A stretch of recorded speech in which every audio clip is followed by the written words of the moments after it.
ಮಧ್ಯಪ್ರಾಚ್ಯದ ಯುದ್ಧ ಈಗ ಪುತ್ತೂರು ಮಹಾಲಿಂಗೇಶ್ವರ ದೇವಸ್ಥಾನದ ಅಡುಗೆ ಮನೆಗೂ ಬಿಸಿ ಮುಟ್ಟಿಸಿದೆ. ಹೌದು, ಗ್ಯಾಸ್ ಸಿಲಿಂಡರ್ ಸಿಗದೆ ಇರೋದ್ರಿಂದ ದೇವಸ್ಥಾನ ಈಗ ಮತ್ತೆ ಹಳೆಯ ಕಾಲದ ಕಟ್ಟಿಗೆ ಒಲೆಗೆ ಶಿಫ್ಟ್ ಆಗಿದೆ. ಯಾಕೆ ಹೀಗಾಯ್ತು? ಜಾತ್ರೆಗೆ ತಯಾರಿ ಹೇಗಿದೆ? ಇಲ್ಲಿದೆ ನೋಡಿ. ಪ್ರತಿದಿನ ಸಾವಿರಾರು ಭಕ್ತರಿಗೆ ಅನ್ನದಾನ ಮಾಡೋ ಮಹಾಲಿಂಗೇಶ್ವರ ದೇವಸ್ಥಾನಕ್ಕೆ ದಿನಕ್ಕೆ 4ರಿಂದ 5 ಸಿಲಿಂಡರ್ ಬೇಕಿತ್ತು. ಆದ್ರೆ ಯುದ್ಧದ ಕಾರಣ ಗ್ಯಾಸ್ ಬರೋದು ಲೇಟ್ ಆಗ್ತಿದೆ, ರೇಟ್ ಕೂಡ ಜಾಸ್ತಿಯಾಗಿದೆ. ಹಾಗಾಗಿ ದೇವಸ್ಥಾನದ ಸಮಿತಿ ಈಗ ಕಟ್ಟಿಗೆ ಒಲೆಗಳನ್ನ ರೆಡಿ ಮಾಡಿದೆ. ಒಲೆಗಳಿಗಾಗಿ ಈಗಾಗಲೇ 3 ಲೋಡ್ ಕಟ್ಟಿಗೆ ದೇವಸ್ಥಾನಕ್ಕೆ ಬಂದು ತಲುಪಿದೆ. ಮುಂದಿನ ತಿಂಗಳು ಪುತ್ತೂರು ಜಾತ್ರೆ ನಡೀತಾ ಇದೆ.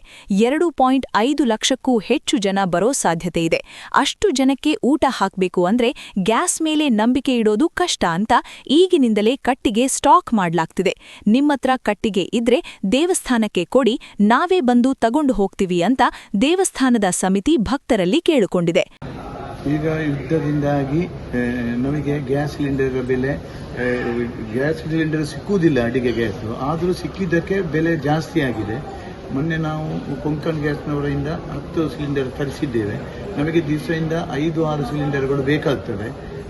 ಇವತ್ತು ನಮ್ಮ ಮಹಾಲಿಂಗೇಶ್ವರ ದೇವಸ್ಥಾನದಲ್ಲಿ ನಾವು ಒಲೆಯ ವ್ಯವಸ್ಥೆ, ಕಟ್ಟಿಗೆ ಒಲೆಯ ವ್ಯವಸ್ಥೆಯನ್ನು ಮಾಡಿ 2 ಲೋಡ್ ಸೌದೆಯನ್ನು ನನ್ನ ಮನೆಯಿಂದ ಒಡೆದ ಸೌದೆಯನ್ನು ತಂದಿದ್ದೇನೆ. ಹಾಗೆ ಮೊನ್ನೆ ಮಾರಪ್ಪ ರೈ ಅವರೊಂದು ಲೋಡ್ ಕೊಟ್ಟಿದ್ದಾರೆ. ಪರಕಾರ ಅವರು ಒಂದು ಲೋಡು ಕೊಟ್ಟಿದ್ದಾರೆ.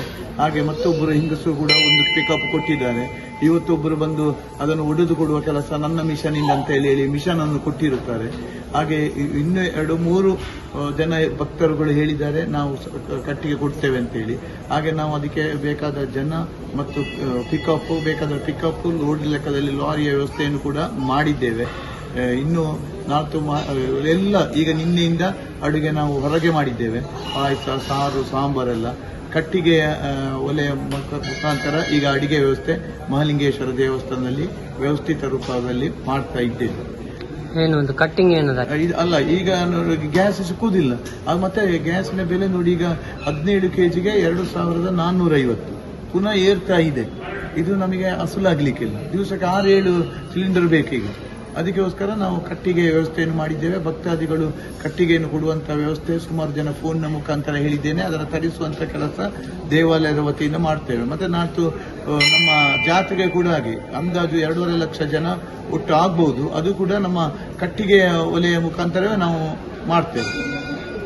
ಒಟ್ಟಿನಲ್ಲಿ ಯುದ್ಧ ಅನ್ನೋದು ಎಲ್ಲೋ ದೂರದಲ್ಲಿದ್ರೂ ಅದರ ಬಿಸಿ ಮಾತ್ರ ನಮ್ಮ ಮನೆಯ ಅಡುಗೆ ಮನೆಯ ಒಲೆಯವರೆಗೆ ಬಂದು ತಲುಪಿದೆ. ಈ ಬಗ್ಗೆ ನಿಮ್ಮ ಅಭಿಪ್ರಾಯವೇನು? ಕಮೆಂಟ್ ಮಾಡಿ. ಲೇಟೆಸ್ಟ್ ಸುದ್ದಿಗಳಿಗಾಗಿ ನಮ್ಮ ಚಾನೆಲ್ ಸಬ್ಸ್ಕ್ರೈಬ್ ಮಾಡಿ.